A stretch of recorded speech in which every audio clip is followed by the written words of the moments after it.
आप अपने मौलिद से रमज़ान से पहले मिलकर अपनी दवाइयों को एडजस्ट करवा लें, उनके साथ मिलकर अपना एक प्लान बनवा लें कि आपको अपनी डायबिटीज़ को और अपनी एक्सरसाइज को रमज़ान में जो है वो किस तरह मैनेज करना है।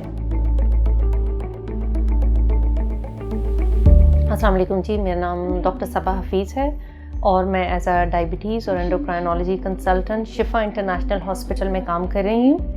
मैंने अपनी डायबिटीज़ और एंडोक्राइन की ट्रेनिंग जो है वो यूके से की और पिछले 10 साल से मैं इस शोबे से मुंसलिक हूँ। इस प्लेटफॉर्म के थ्रू मैं मेरी सेहत जो है उसके हवाले से रमज़ान, डायबिटीज़ और एक्सरसाइज के टॉपिक पे आज डिस्कशन करूँगी। ऐसा जैसा कि आप लोग जानते हैं कि माह रमज़ान की आमद है और इसी हवाले से हमारा जो आज टॉपिक ऑफ डिस्कशन है वो भी रमज़ान के हवाले से ही है।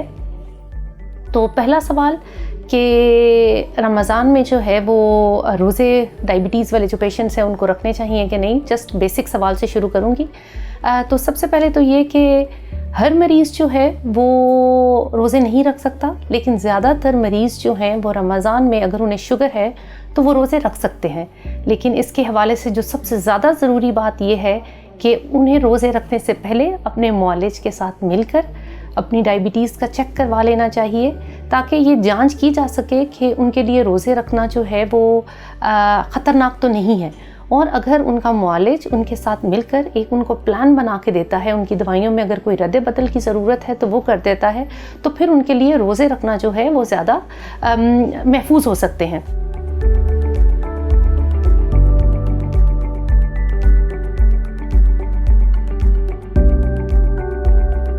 अब एक्सरसाइज की बात करते हैं तो रमज़ान में हल्की फुल्की एक्सरसाइज जो है वो की जा सकती है, लेकिन उसके लिए एक एडवाइस जो है या एक नसीहत वो ये कि रोज़े के दौरान, यानी कि जब आप रोज़े के आवर्स हैं, जिस दौरान में आपका रोज़ा है, उस दौरान एक्सरसाइज को अगर ना किया जाए तो ज़्यादा बेहतर है। एक्सरसाइज को अवॉइड किया जाए तो ज़्यादा बेहतर है।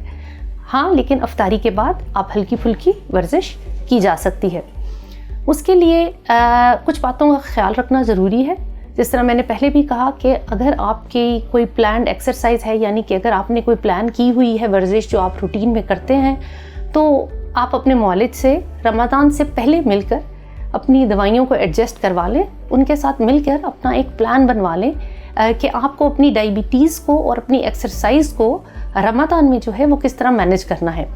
उसके लिए चंद बातें जिनका ख्याल रखने की ज़रूरत है, ख़ासतौर पे उन मरीज़ों के लिए जो इंसुलिन लगाते हैं, कि अगर आप इंसुलिन लगाते हैं और आप अपनी इफ्तारी के बाद जो है वो एक्सरसाइज प्लान करते हैं, तो आपको अंदाज़ा होना चाहिए कि आपने जो इफ्तारी के टाइम पे इंसुलिन लगानी है उसकी कम से कम 20 से 25% जो डोज है उसको आप कम करके लगाएं। दूसरी जो बहुत ज़्यादा इम्पॉर्टेंट बात है वो शुगर का चेक करना है। दौरान एक्सरसाइज जो है वो आप अपनी शुगर को बाकायदगी से चेक करें, क्योंकि होता यह है कि रमज़ान में अगर आप एक्सरसाइज करते हैं और ख़ास तौर पे अगर आपकी एक्सरसाइज जो है वो ज़्यादा सख्त किस्म की है, तो आपकी शुगर का लो होने का ख़तरा होता है। तो उसमें शुगर का चेक करना जो है वो बहुत ज़रूरी है, एक्सरसाइज शुरू करने से पहले भी और एक्सरसाइज के दौरान भी।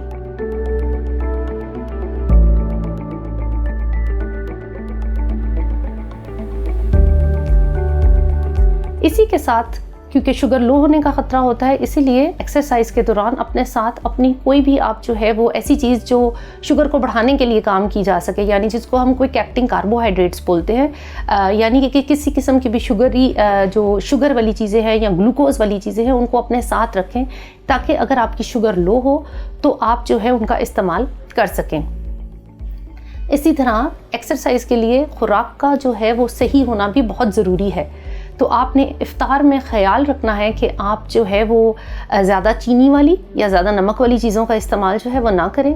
इसी तरह वो खुराक जो आपकी शुगर को बहुत तेज़ी से बढ़ाती है, जिनको हम बोलते हैं आपके हाई जीआई इंडेक्स फूड्स, उनका जो है वो इस्तेमाल जो है वो कम करें।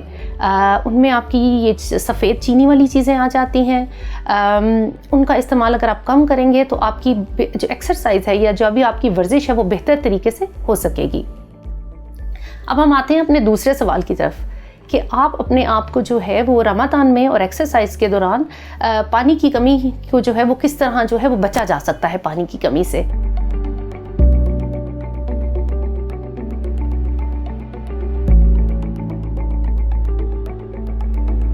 रमज़ान में एक सबसे बड़ा जो हमारा एक किस्म का आप कह लें कि कंसर्न होता है या एक हमारा ख़याल होता है, वो ये होता है कि पानी की कमी ना हो। ख़ास तौर पे जब आप अगर वर्जिश करते हैं तो उसमें पानी की कमी होने का चांस बढ़ जाता है।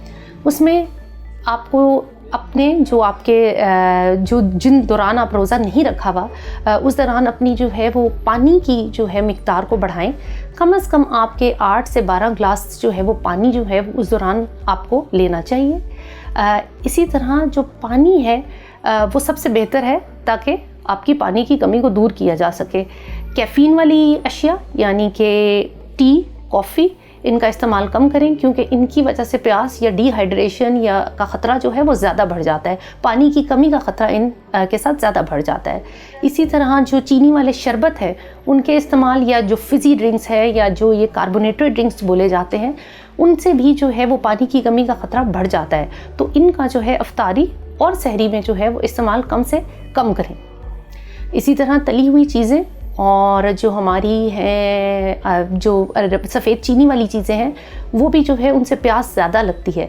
तो कोशिश ये की जाए कि उन चीज़ों का इस्तेमाल हम जो है कम से कम करें और ज़्यादा से ज़्यादा जो है वो हमारे जो रोज़े जिस दौरान हमने रोज़ा नहीं रखा हुआ उस दौरान एक मुनासिब वक्फ़े के साथ पानी का इस्तेमाल करें ताकि रमज़ान में हम जो है वो पानी की कमी से बच सकें। शुक्रिया।